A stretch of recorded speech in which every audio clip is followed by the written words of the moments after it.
Mr. Kumar. Respected sir, your application for a PhD program in our department has been received. As of now, we are holding your application as there are other applicants who have already applied for the same program.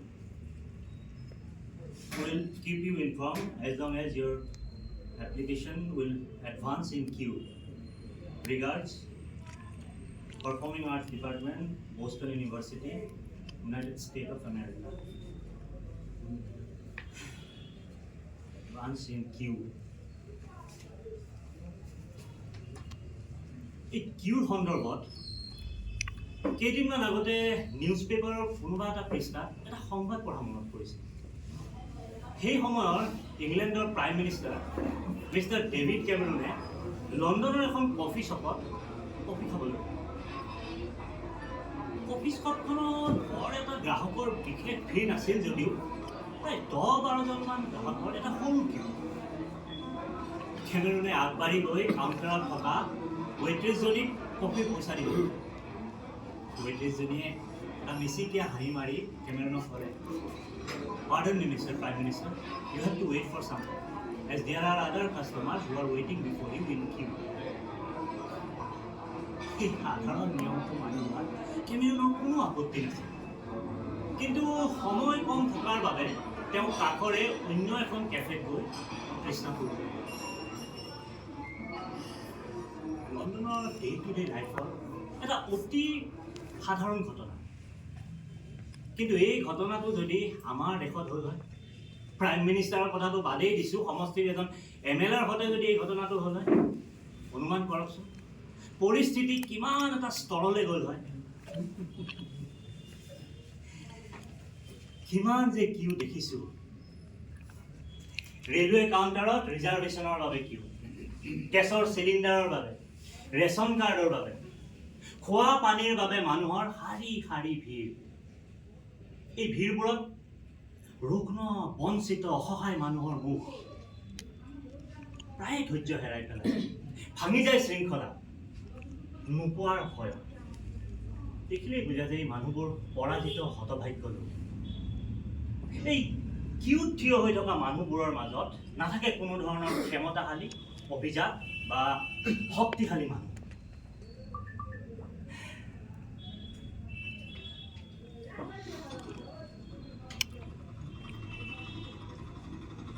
এদিন মাজনিশা দিল্লীৰ চাণক্যপুৰীৰে পথৰে গৈ আছিল।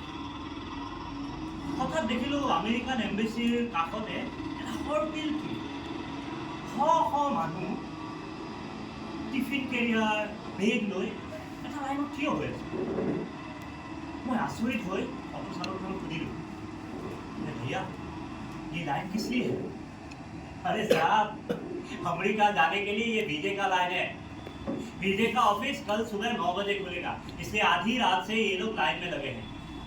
साहब, इनमें से आधे से ज्यादा लोग किसी और की प्रॉक्सी में हैं। मतलब असली एप्लीकेंट कल सुबह 9 बजे आएगा। ये हायर्ड लोग हैं जो उससे पैसे लेके उसकी जगह बुक करके रखा है, ताकि कल सुबह असली एप्लीकेंट आके अपनी जगह ले सके। ऐसा भी होता है। अरे साहब, ये हाल सिर्फ अमेरिका के वीजा के लिए नहीं है, यूके और कनाडा के वीजा के लिए भी यही हाल है।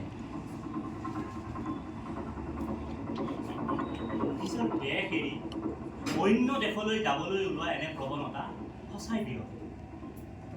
অন্য দেশলৈ গৈ এই মানুহবোৰে বিভিন্ন ধৰণৰ সৰু সুৰা কাম বাছি লয়, যেনে কম্পিউটাৰৰ পৰা ডিছ ৱাশ্বাৰলৈ। সেইটো আছিল নিজৰ দুখুনি দেশ এৰি অন্য দেশলৈ যাবলৈ ওলোৱা এটা কিউট কাহিনী।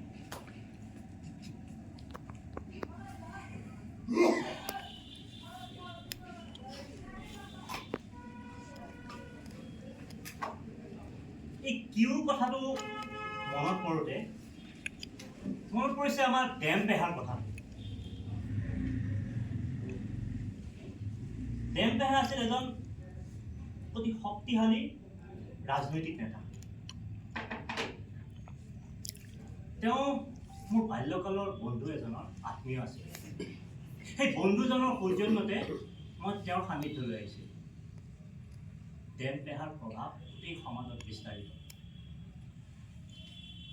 পাইজামা আৰু কেঞ্জি পিন্ধি তেওঁ সন্মুখৰ কোঠাত বহি থাকে আৰু বিভিন্ন আবদাৰ অনুৰোধ লৈ তেওঁ ওচৰ চাপেহি ডেকা গাভৰু বুঢ়া মেথা ৰেলৱে টিকেটৰ পৰা চাকৰিলৈ,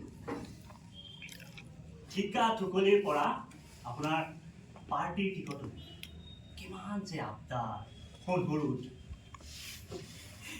সেই সকলোবোৰ আবদাৰ অনুৰোধৰ মাজতে পেহাই কেতিয়াবা গভীৰ উপেক্ষাৰে সন্মুখৰ টেবুলখনত নিজৰ ভৰিখন উঠাই দিয়ে আৰু কাৰোবাক ফোনত নিৰ্দেশ দিয়ে।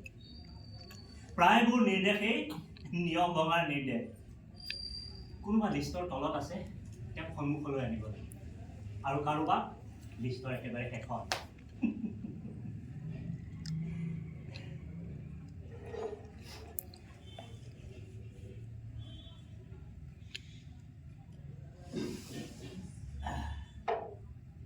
সেই সময়ত আমাৰ বাবে দেৱ পেহা আছিল অবাধ কৰ্তৃত্ব আৰু ক্ষমতাৰ।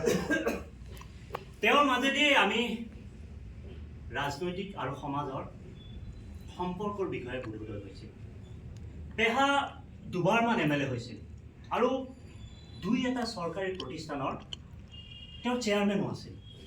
কিন্তু বিশেষ এটা গোষ্ঠীৰ পৰা অহাৰ বাবে ক্ষমতাৰ অলিন্দত তেওঁৰ ৰাজনৈতিক আৰু সামাজিক গুৰুত্ব আছিল অসীম।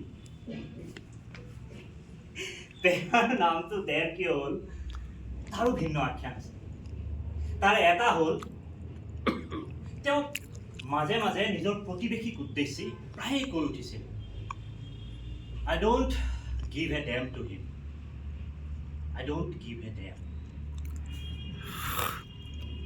কিন্তু ইমানবোৰ উদ্ধতালি আৰু কৰ্তৃত্ব প্ৰকাশৰ মাজতে তেওঁ আমাৰ দৰে ঘৰুৱা ল'ৰাবোৰৰ প্ৰতি বৰ সদয় আছিল। আমাৰ তেওঁ পঢ়া শুনাৰ খবৰ লৈছিল, কাপোৰ কানিকে আদি কৰি বিভিন্ন উপহাৰ দিছিল। এই ডাঙৰ চহৰখনত আমাৰ অভিভাৱক বুলিবলৈ কোনো নাছিল। গতিকে মোৰ আৰু মোৰ সমনীয়াবোৰৰ একমাত্ৰ কেয়াৰক আছিল দেৱ পেহা। পেহাই মাজে মাজে আমাক বিভিন্ন স্থান ঘূৰাবলৈ লৈ গৈছিল। তেওঁৰ কনভয়ত উঠি কৰা ভ্ৰমণৰ কথা মোৰ এতিয়াও মনত সজীৱ হৈ আছে। ট্ৰেফিক ছিগনেলত ৰঙা লাইট জ্বলি আছে, অইন গাড়ীবোৰ শাৰী পাতি পাতি ৰৈ আছে সেই সংকেতৰ বাবে। কিন্তু পেহাৰ গাড়ী ছিগনেলত কেতিয়াও নৰয়। তেওঁৰ কনভয় আগবাঢ়ি যায় সদৰ্পে। আৰু যদি কোনোবাই কেতিয়াবা অগা দেৱা কৰাৰ চেষ্টা কৰে তেতিয়াহ'লে পেহাৰ নিৰাপত্তাৰক্ষীয়ে তোকো সদায়ো দিয়ে।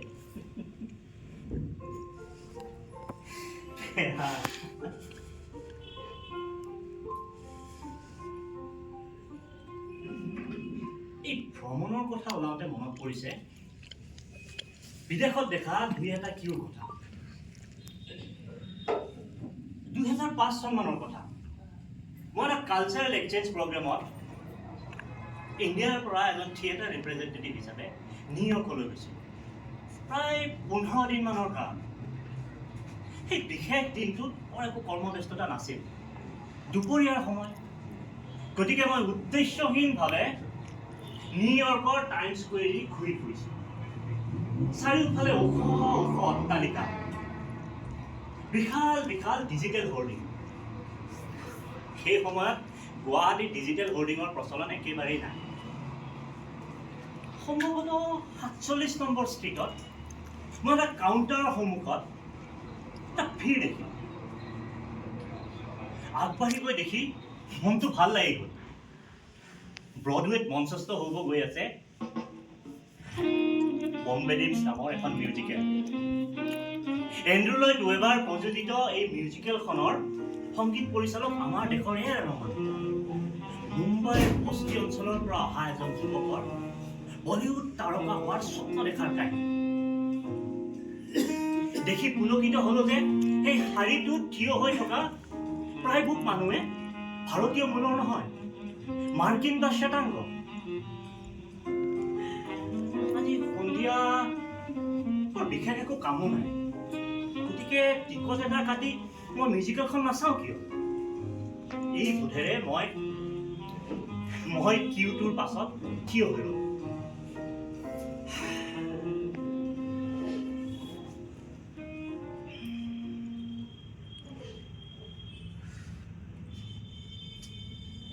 প্ৰায় আধা ঘণ্টামান অপেক্ষা কৰাৰ পাছতহে মোৰ ভুলটো ভাঙিল।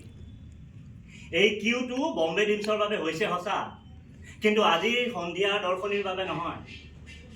অনাগত 25 দিনলৈ মিউজিকেলখন হাউচফুল। এই কিউটো হৈছে আগন্তুক 25 দিনৰ অগ্ৰিম টিকটৰ বাবে কৰা কিউ।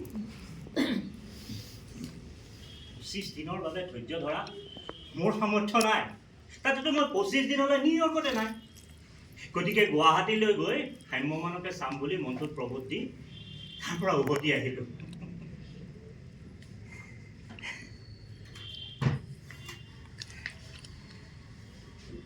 এইখিনিতে জাপানৰ অচাকা চহৰত দেখা এটা কিউৰ কথা নকলে মনটো একেবাৰে ভাল নালাগে, কথাখিনি একেবাৰে আধৰুৱা হৈ যাব। জাপানৰ এটা প্ৰখ্যাত ট্ৰেডিশ্যনেল থিয়েটাৰ ফৰ্ম আছে, ন' থিয়েটাৰ। শ্বেক্সপিয়েৰৰ কিং লিয়াৰ নাটকৰ আধাৰত জাপানৰ সৰ্বকালৰ শ্ৰেষ্ঠ চলচ্চিত্ৰ নিৰ্মাতা আকিৰা কুৰোছাৱাই ৰেন নামৰ এখন চিনেমা নিৰ্মাণ কৰিছে। এই চিনেমাখনত অভিনয় কৰা অভিনেতাসকলৰ অভিনয় শৈলী হ'ল এই ন' থিয়েটাৰৰ পৰা প্ৰভাৱিত। গতিকে এই ন' থিয়েটাৰৰ ফেষ্টিভেল এটা এটেণ্ড কৰিবলৈ গৈ মই তাৰে এজন লোকেল থিয়েটাৰৰ কোঅৰ্ডিনেটৰৰ সৈতে চহৰৰ উপকণ্ঠীয় অঞ্চলত ঘূৰি ফুৰোঁতে হঠাৎ এটা কাউণ্টাৰৰ সন্মুখত দেখিলোঁ এটা বিভিন্ন ধৰণে এই কিউটোত থিয় হৈ থকা গোটেইবোৰ মানুহে বৃদ্ধ। কোনোবাই যদি হাতত লাখুটি লৈছে, কাৰোবাৰ চকুত ডাঠ লেন্সৰ চশমা। মই সহজেই কৈ পেলালোঁ, এই বুঢ়া বুঢ়ীহঁতে নিশ্চয় বৃদ্ধ পেঞ্চনৰ বাবে লাইনত থিয় হৈ আছে। হয়নে? এই বুলি মই মোৰ সংগীজনক গভীৰ কনফিডেন্সেৰে সুধিলোঁ। সংগীজনে মূৰটো জোকাৰি উত্তৰ দিলে, নহয়, এইটো হৈছে এটা হস্পিটেলৰ ৰেজিষ্ট্ৰেশ্যন কাউণ্টাৰ। তাৰমানে এওঁলোক একোজন ৰোগী? নহয়, সেইটোও নহয়। এওঁলোক হৈছে একোজন অৱসৰপ্ৰাপ্ত লোক। এওঁলোকে বিচাৰিছে বিনামূলীয়াকৈ ৰোগীক শুশ্ৰূষা কৰা বা শ্ৰমদান কৰা, যাৰ বাবে তেওঁলোকে কোনো পাৰিশ্ৰমিক নলয়, আনকি অহা যোৱাৰ খৰচটো নিজে বহন কৰিব। অৱশ্যে এই শ্ৰমদান বা নাৰ্ছিঙৰ কাৰণে তেওঁলোকক এই হস্পিটেলখনে এটা চমু ট্ৰেইনিং দিব, আৰু তাৰ বাবে এইটো ৰেজিষ্ট্ৰেশ্যন, এইটো কিউ।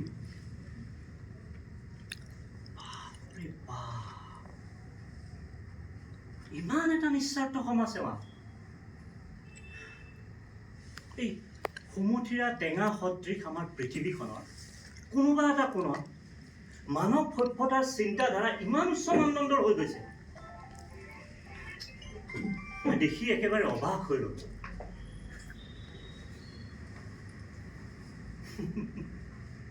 কিন্তু আমি আকৌ আমাৰ দেশত অন্য ধৰণৰ সমাজসেৱা দেখাতে অভ্যস্ত।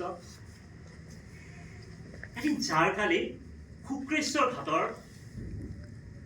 এটা জেগাত ভিক্ষাৰী আৰু গৃহহীনসকলৰ এটা দীঘলীয়া কিউ দেখিলোঁ। ওচৰ চাপি গৈ দেখোঁ এখন গাড়ীত এজাপ কম্বল আৰু আঁঠুৱা এইবোৰ হেনো বিতৰণ কৰা হয়। সেইবাবে এই দীঘলীয়া কিউ। কাষত এজন বেছ হৃষ্টপুষ্ট ভদ্ৰলোক, পিন্ধনত সোঁত বগা পাঞ্জাবী পাইজামা, কপালত ৰঙা তেল, বেছ এটা নেতা চেহেৰা। কাষত কেইজনমান তৎপৰ ডেকা ল'ৰা, হাতে হাতে মোবাইল ফোন। প্ৰকৃততে এই ভদ্ৰলোকজন হৈছে এজন প্ৰতিষ্ঠিত ব্যৱসায়ী। তেওঁ মাজে সময়ে এনেধৰণৰ সমাজসেৱা কৰি থাকে। আহুকানে পহুকানে গম পালোঁ তেওঁ হেনো শীঘ্ৰেই পলিটিক্সতো জইন কৰিব। পিছে সেইদিনা তেওঁৰ সমাজসেৱাত ব্যাঘাত জন্মিল। হাতত কম্বল, আঁঠুৱা এইবোৰ লৈ ভাবি নেতা ৰৈ আছে। সন্মুখত ভিক্ষাৰী আৰু গৃহহীনৰ দীঘলীয়া কিউ। এই নিউজ ৰিপৰ্টাৰ কেমেৰা পাৰ্চন এইবোৰ অহা নাই কিয়? খবৰ আহিল আজি হেনো আহিব নোৱাৰে। চহৰৰ ক'ৰবাত বোমা ফুটিছে আৰু আহিলেও বৰ এটা বিশেষ কভাৰেজ পোৱা নাযাব। আচ্ছা ঠিক আছে, কাইলৈ দেখা যাওক। These beggars can wait. এই বুলি তৎমুহূৰ্ততে ভাবি নেতাজন গাড়ীত উঠি তাৰ পৰা অন্তৰ্ধান হ'ল আৰু তেওঁৰ পিছে পিছে আঁঠুৱা কম্বল সামৰি তেওঁৰ পালি প্ৰহৰীও তাৰ পৰা গায়ব। সেইদিনাৰ কাৰণে সমাজ সেৱা বাতিল।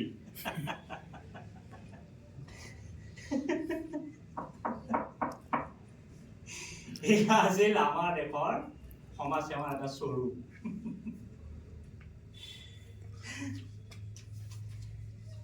Advance in queue. আচলতে কিউৰ সমাৰ্থক শব্দ আমাৰ অসমীয়াত বিচাৰি পোৱাটো বৰ টান। শাৰী পতা বা লানি পতাই হ'ব চাগে। কিউ আমাৰ সমাজত কিউ কোনো ধৰণৰ আক্ষৰিক প্ৰচলন নাই। এই জোৰ যাৰ মুলুক তাৰ এনে কাৰবাৰ। প্ৰকৃততে কিউ হৈছে এখন সভ্য সমাজৰ শৃংখলা আৰু অনুশাসনৰ প্ৰতীক। Queue is a secret part of British culture.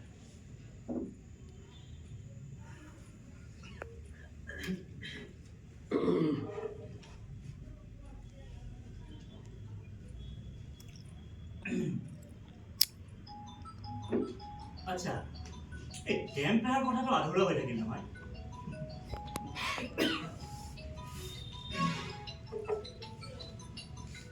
জু ৰোডৰ নিজৰ বিশাল অট্টালিকাটোত ডেম পেহাই শেষ দিনকেইটা কটাইছিল। কিন্তু সেই সময়তো ডেম পেহা প্ৰভাৱশালী মানুহ আছিল। শৰীৰত সেই ৰিজুতা নাই, কাণেৰে নুশুনা হৈছে, যিকেইডাল চুলি আছে তাতো ৰূপালী ৰং। কিন্তু তাৰ পাছতো পেহাক মানুহে সমীহৰ চকুৰে চাইছিল। তেওঁৰ বহু কনিষ্ঠ সহকৰ্মী বৰ্তমানৰ শাসকীয় দলৰ নেতা, মন্ত্ৰী, উচ্চপদস্থ বিষয়া। আমাৰ সম্বন্ধীয় ছোৱালী এজনীয়ে মেডিকেল কলেজত পঢ়াৰ চেষ্টা কৰি আছে। এণ্ট্ৰেন্স এক্সামো দিছে, কিন্তু নাই। মাৰ্কছ একেবাৰেই কম। ৱেইটিং লিষ্টৰ একেবাৰে শেষত তাইৰ নাম। গতিকে উপায়ন্তৰ হৈ তাইৰ অভিভাৱক পেহাৰ শৰণাপন্ন হ'ল। পেহাই এই ডিৰেক্টৰ নে কমিশনাৰ কাৰোবাক ফোন লগায়।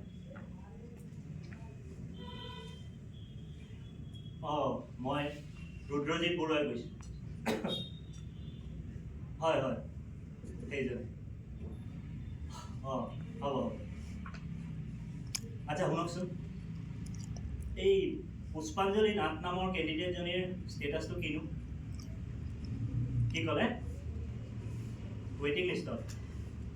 হা? শেষত? আচ্ছা এটা কাম কৰকচোন, এটাই নামটো ৱেইটিং লিষ্টৰ পৰা ওপৰত আনক। নহয়, চিলেকশ্যন লিষ্টত ৰাখক। শুনক, এইবোৰ আমাৰ নিজৰ মানুহ। আমাৰ মানুহ যদি ডক্টৰ ইঞ্জিনিয়াৰ নহয় কোন হ'ব? চিলেকশ্যন লিষ্টত ৰাখক, বুজিছে? ৰাখিছোঁ। প্ৰায় এমাহমান পাছত তাইৰ এডমিশ্যনটো হ'ল। পেহাৰ এটা ফোন কলতে ৱেইটিং লিষ্টৰ একেবাৰে শেষত থকা তাইৰ নামটো ওপৰলৈ আহে। পেহা এতিয়াও প্ৰভাৱশালী মানুহ। পেহা এতিয়াও সাধাৰণ মানুহৰ দৰে কিউত থিয় হ'ব নালাগে।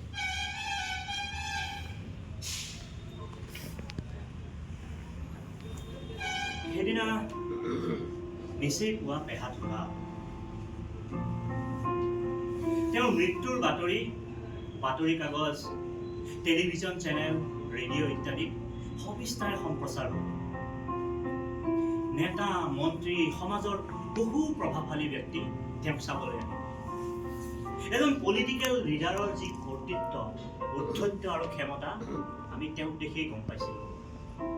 তেওঁ আমাক কৈছিল, যি কিউত থিয় হয় তেওঁ অতি সাধাৰণ মানুহ, আৰু যোনে কিয় ভাঙিব পাৰে তেওঁহে সমাজত ভূমি আদায় কৰে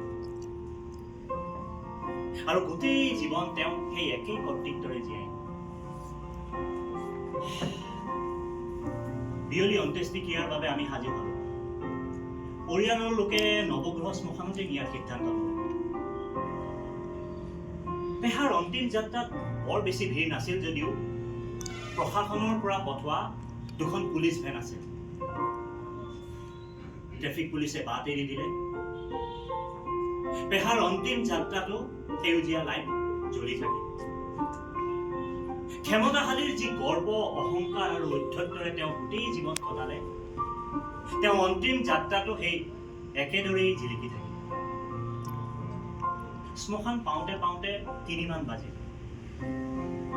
সন্ধিয়াৰ আগে আগে সকলোবোৰ শেষ কৰিব পাৰিলে ভাল হয়। পিছে লাগিল নহয় লেঠাটো শ্মশানত। শ্মশানৰ চিতা 3খন। 3খনতে শৱ উঠোৱা হৈছে। কোনোবা এজন যুৱকৰ এক্সিডেণ্টত মৃত্যু হৈছে। হস্পিটেলৰ এটা বেৱাৰিছ লাছ এইমাত্ৰ চিতাত উঠোৱা হৈছে। আৰু কোনোবা এজন অচিন বৃদ্ধৰ মৃতদেহ এইমাত্ৰ চিতাত একেবাৰে উঠাই থোৱা হৈছে। ডজনে ডজনে ফুলৰ মালা, ধূপ ধূনা লৈ পেহাৰ মৃতদেহটো সন্মুখত ৰাখি আমি শ্মশানৰ গেটত বহি ললো। কি যে কাকতলীয়া ঘটনা। শ্মশানৰ চিতা 3খন, 3খনতে মৃতদেহ উঠোৱা হৈছে।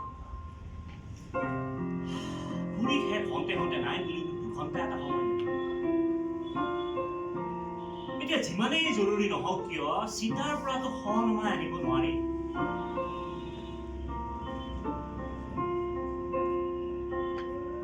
হঠাৎ মোৰ মনলৈ যিজন মানুহে গোটেই জীৱন কোনো শৃংখলা, কোনো নিয়ম নামানে, কিয় ভঙাটো কৰ্তৃত্ব আৰু ক্ষমতাৰ প্ৰতীক বুলি গণ্য কৰে, সেইজন মানুহে অন্তিম সময়ত নৱগ্ৰহ শ্মশানৰ অন্য এটা কিয় এনেদৰে অসহায়ভাৱে অপেক্ষা কৰি থাকিবলগীয়া। কি যে বিড়ম্বনা।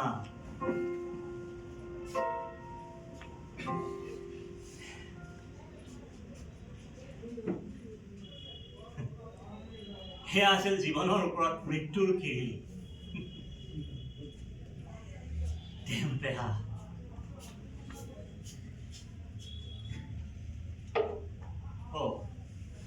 দুটা বাজিলে দেখোন। এওঁৰ অহা সময় হৈছে। এওঁ মানে মোৰ পত্নী। এওঁলোকৰে ভাল বুজিছে। কলেজত 2টা ক্লাছ, সময়মতে যাব আৰু ক্লাছ শেষ হ'লেই সোনচাতেই ঘৰ। আৰু আমাক চাওক, থিয়েটাৰ কৰোঁ, নাটকৰ ৰিহাৰ্চেল, ৱৰ্কশ্বপ, দেশ বিদেশ, নগৰ চহৰ, থিয়েটাৰ ফেষ্টিভেল, ছেমিনাৰ এটেণ্ড কৰি কোনো স্থায়িত্ব নাই বুজিছে।